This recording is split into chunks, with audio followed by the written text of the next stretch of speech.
Hello everybody, welcome to the Daily Brick. My name is Nick, and today we are taking a look at set number 76188, the classic TV series Batmobile from the original Batman TV series based on the 1966 Batmobile.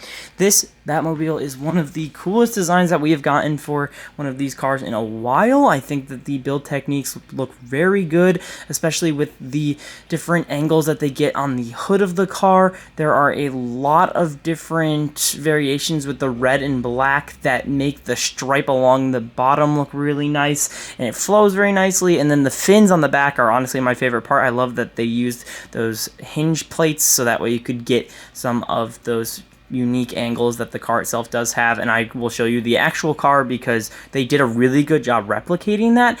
There are a total of 2 minifigs in this set, both being Batman and Joker. The Batman is going to be based on Adam West, and the Joker is going to be based on Cesar Romero. Both figs are fantastic. We will take a deeper look at them a little bit later. The car itself does have a few more details that I do want to talk about. On the front, you can see that there are 2 stud launcher shooters up there, right there on the front of the hood. You can actually replace them. It does provide you with extra pieces, so that way you can replace those stud shooters and just make it a regular car hood, so you don't have 2 giant blasters sticking off the top.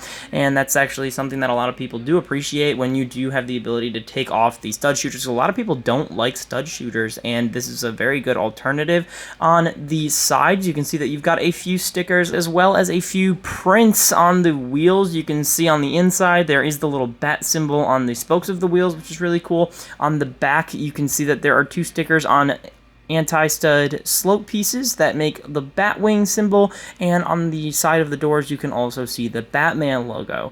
In the cockpit, you can see that there are a few stickers that show a bunch of different heads-up displays, so that's pretty nice to see. On top, you have that little siren light, and the detailing of that little gap in between where Batman and Robin would be sitting is just so good. I think that that little archway is such a cool detail that you don't see in a lot of other cars. You also have towards the back 3 exhaust pipes, which look really nice. And up towards the front, you do have an illegal building technique where it is a 1x1 golden clip holding that golden grill at an angle using the clip rather than something that actually is able to attach to that clip.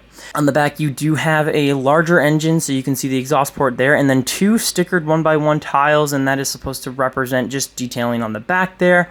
On the front, you also have 1 more stickered slope, and that is the one that comes to a point. Underneath, they did give you a brick-built plaque, and that is going to be something that is really cool because you can actually spin the plaque, but I'm not going to do it just now. It'll knock Joker off. And then on the bottom, you do have one of those plaques that have a sticker on it, so that way you can see a bunch of the different information on that sticker. Right down here, it says the length is 18 feet and 9 inches. The width is 7 feet. Across. The acceleration is 0 to 90 in 5.2 seconds, which is really fast, especially for a Batmobile. The max speed is 350 miles per hour, which is insane. The fuel, Bat fuel, of course. You probably brought that with the Bat credit card. The engine is a 390 Ci V8, which is just something that you don't get a lot of, especially when you get like engine types for these types of builds, which is just very unique. I'm going to actually show you how to replace those 2 sections of the car up on the front for the stud shooters, so that way you can see a little bit more in depth. So you just lift these 2 right off the top right here,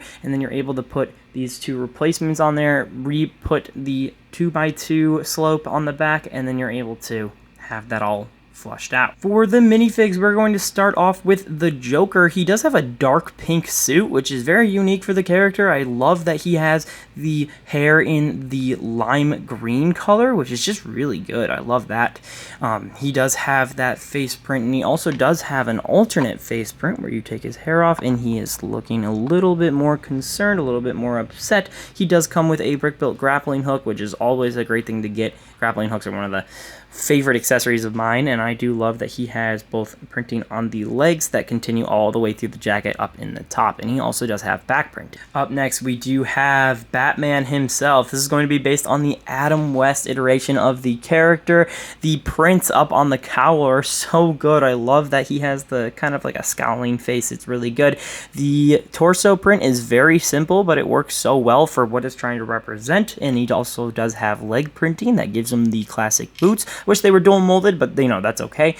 Underneath the cowl, you do have a secondary face print, so the first one is a little bit more frustrated. On the other side, he is a little bit happier, so he actually has a big smile on his face, and he's got those goggles that line up with the eyes of the cowl, so you can put that right back on, and he looks just like that. I think the utility belt in that bright yellow is really cool, and he also does have back printing with the utility belt and a zipper where you can see where the rest of the suit actually zips up. This Batmobile is something that LEGO should aspire to more often. We should be getting more DC sets based on other properties rather than just Batman, I believe, but this is an exception because it is based on something that we have never gotten sets for before, so it is pretty cool to see when it comes down to how many DC sets there have been in the last few years. It's been really sad to see how little DC sets there have been out on the shelves, and we really need more unique sets like this one. Anyways, that is going to be all for now. Thank you guys so much for watching, and we will see you in the next one.